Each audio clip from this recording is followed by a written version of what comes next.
Davao City, life is indeed here. Syempre, ilado ang Davao City sa mga lamian nga prutas sama sa durian, mangosteen, and even cacao. Pero kabalo pa mo na Davao is also making noise now and a signature as a coffee producer here in Mindanao and in the Philippines. Kaya naman today, we will be joining a coffee experience tour, a whole new level of appreciating coffee that we love. Kaya naman, let's go coffee farming!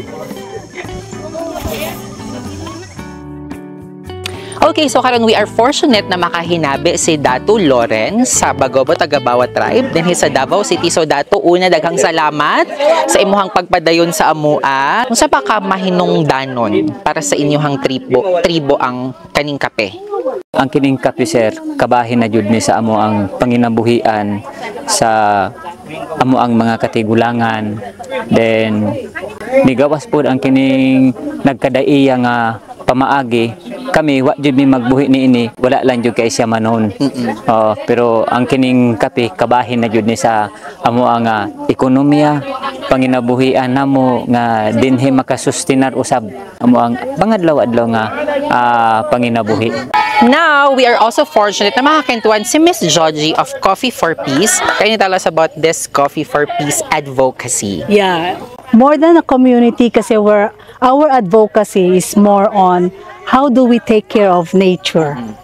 Then coffee is one of the good tree na malalim yung roots system, that it protects the soil from soil erosion, and it also protects our water source. So it's very good to be planted in the mountain so that we can protect our mountain. So that's one of our advocacy. Pangalawa is to promote the culture.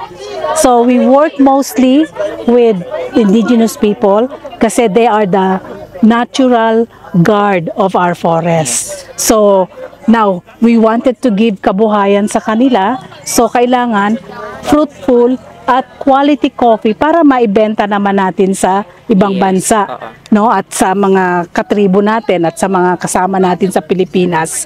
So, yung advocacy yon, we wanted them to be sustainable para hindi na sila bababa ng bundok, so that they can continue promoting their culture and having an income for themselves.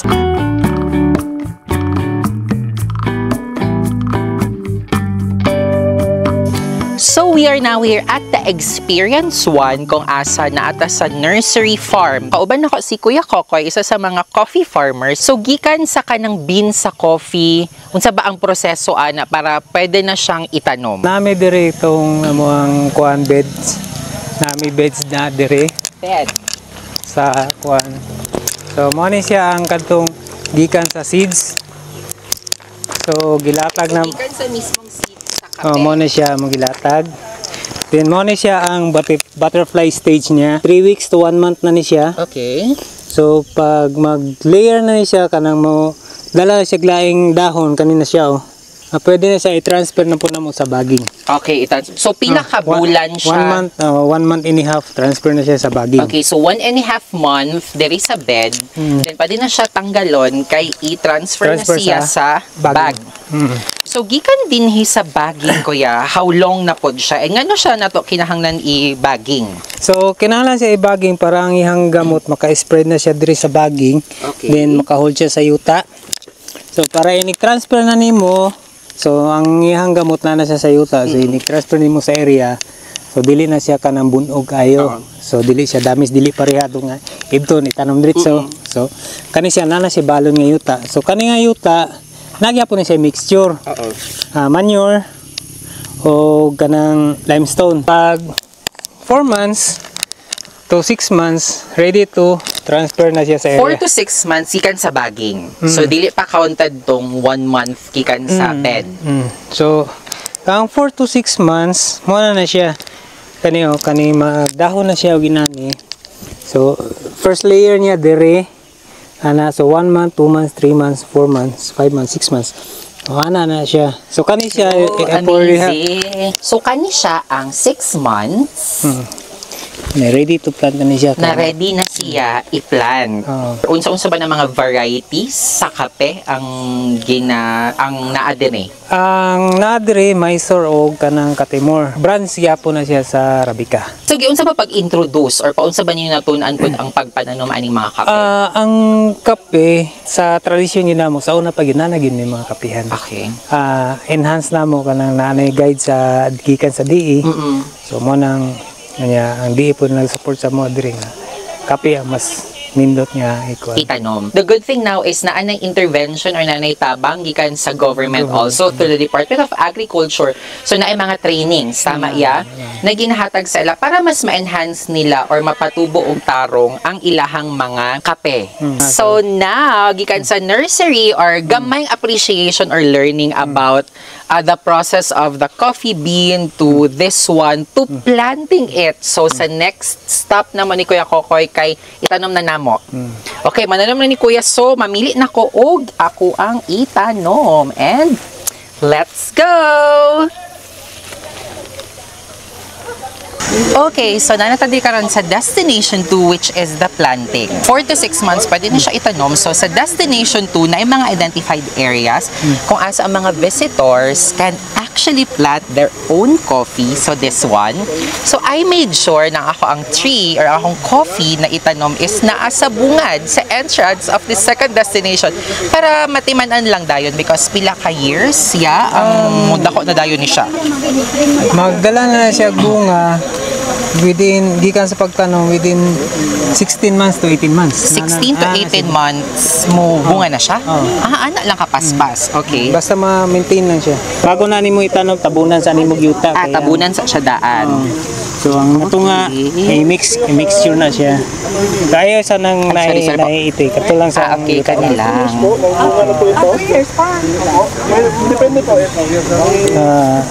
Pwede na siya. Okay, and then butan nimo siya center, then i-mix nimo tong kana siya i-mix nimo na sa siya. Unsa ba ni siya? Kuha na siya limestone, risal o chicken manure. In fairness, dili pa ilalim ang proseso sa pagtanom. Patuyot na nimo na siya. Then so okay na siya, natanom na siya, na-plaster na siya. ang pangalan. Now, making the experience fun also and personalized is that every guest can actually write their name diri sa bamboo or sa kawayan.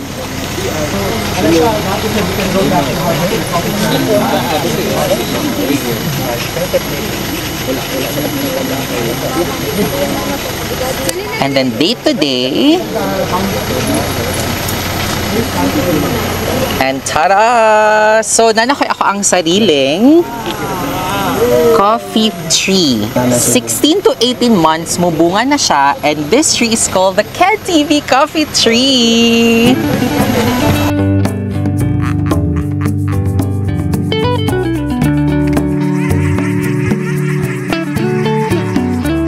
Unsa imong gibati karon na nanata karon sa point of there are other people na dili na lang mga taga Davao City ang nagabisita sa inyo ha, ang naga-immerse, nagatabang na pod sa inyo sa pagpananom og mga kape and nagatabang na pod sa inyo to promote your coffee dinhi sa inyong tribo. Kuang amo ang kalipay o nasa nga tanan sa labaw nato nga makagagahom. Bisan pa kami nga mga tribo dinhi adunay kasinatian apan wala may magpawala nga ang usa sa kining mga kinaiya sa kining mga tribo nga sila mahigugmaon sa kining malinawon peace loving people, mga tao nga mahigugmaon unya kami usab gusto namo nga mutukod og maayo nga relasyon bisan pa sa kining mga dili ka tribo as long as magpadayon ang ato ang pagnirespetuhay. Okay, sa katapusan usa ra man ang ato ang gigikanan. So nalipay mi sir nga kamo naa mo dinhi nakatabang usab mo sa pamaagi nga maila ang kulturanhon nga tribong Bagubo Tagabawa sa pamaagi sa kining mga pagpananom o sa among panginabuhian. Ingon niya na sir, dako ang among kalipay. So what kind of fulfillment, ma'am, ang nabibigay ng advocacy na ito sa inyo and your team? When I see them strengthen their self-confidence as a tribe, na proud na sila, isang fulfillment yun. When I see them economically progressing, that's one mission accomplished. Para bang sa dami-dami ng mga tribo na natulungan namin, and I see them na may sarili ng negosyo, sabi ko, pwede na siguro akong mamatay. There are many ways to be part of this advocacy. Number one is to drink local and buy local coffee. That's one and foremost kasi we have 118 million Filipinos, Yes. but we are drinking foreign coffee. Yes. Diba? When you taste Philippine coffee, it's really superb. We have exported that to Seattle, to Vancouver, to Japan, to China, so to Switzerland. So yung ibang mga tao from other countries, they love our coffee. Bakit tayong Filipino hindi natin mahalin? Yes, no? correct. So that's one way. Another way is why don't you sponsor a tree for the tribe? So isang puno na itatanim mo, makakatulong sa kanila. So yun yung mga po pwedeng gawing pagtulong ng mga taong hindi po pwedeng mamundok. Yes.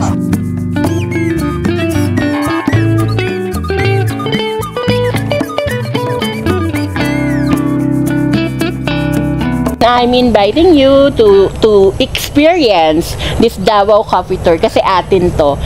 This is a tour for Davaoeña, for Davaoeño. So this is also part of our advocacy to sell Davao to Davaoeño. Miss Jen, everyone's so curious already. So how can they reach out? How can they book? Yeah, you can message us in our Facebook page, Cybercrib Trips and Tours Travel Services. You can also inquire sa page ng Dasig Turismo.